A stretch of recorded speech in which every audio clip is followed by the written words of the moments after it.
In 1979, the last year we have figures for, the 400,000 elevators in the United States and Canada traveled 1.7 billion miles, up and down, and 50 billion people took rides on them. Gee, by my math, that means that some people took more than one trip. A good guess would be that elevators carry more people than other modes of transportation. Elevators of one sort or another have been around since ancient times and undergone a lot of change. For one thing, the slaves have now been largely replaced by electric motors.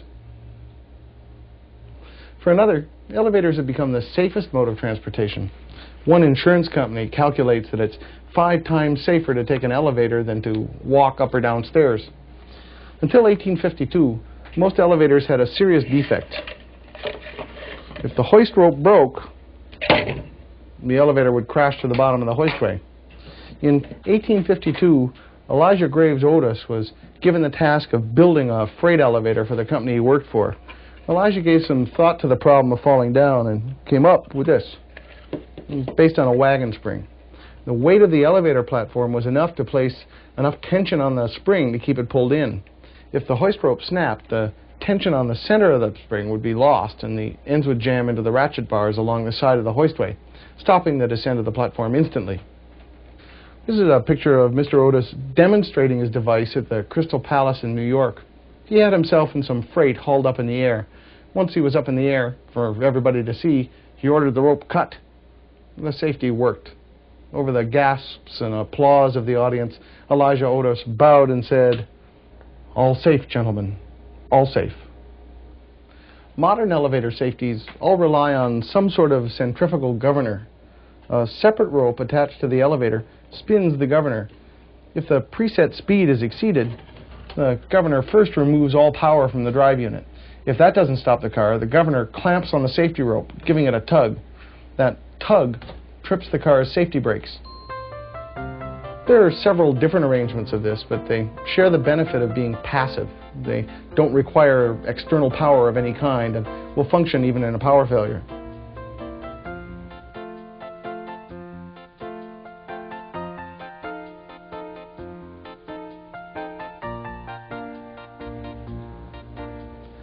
Safety is sort of intrinsic to all modern elevator designs.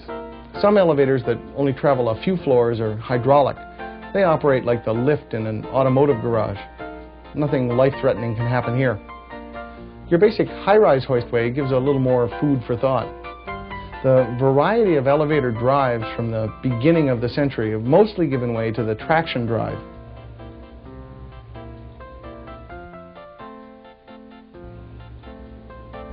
The traction drive relies on a counterweight. The counterweight's set to be about 40% heavier than the empty elevator. Under average loads, they'll be approximately the same weight. The counterweight and elevator are connected by several independent ropes that loop around a large drum with grooves, called a sheave. The elevator motor drives the sheave either directly or through a gearbox. The weight of the elevator and counterweight on the sheave provides traction. If either the counterweight or the car were to touch the bottom of the shaft for any reason, weight on the sheave would be lost, along with the traction that the weight provides. The ropes are steel cables, although elevator people still refer to them as ropes. Any one of the several ropes would support the elevator all by itself. Elevator ropes are different from ordinary steel cables in that their individual strands are all twisted in the same direction. This gives the rope more traction. Even in the unlikely event of a complete failure of all the ropes or the traction device, there's still a separate governor-operated safety braking system attached to the car.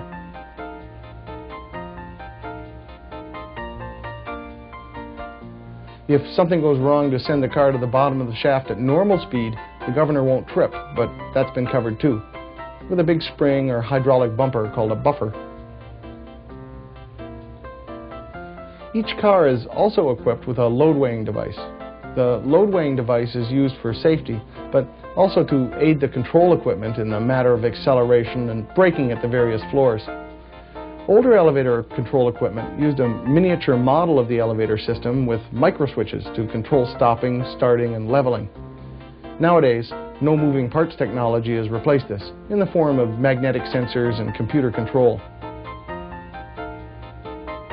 Computerized group controllers manage large groups of elevators, parking specific cars in designated zones, sensing which cars are full of people already and which ones have room in them to make a stop.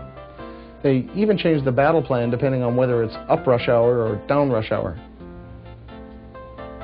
The mechanism that operates the doors on the car also unlocks and operates the doors on the individual floors.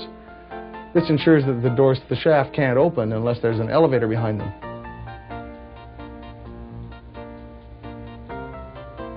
An extra bunch of controls allows the doors to begin opening just as the elevator is coming to a stop.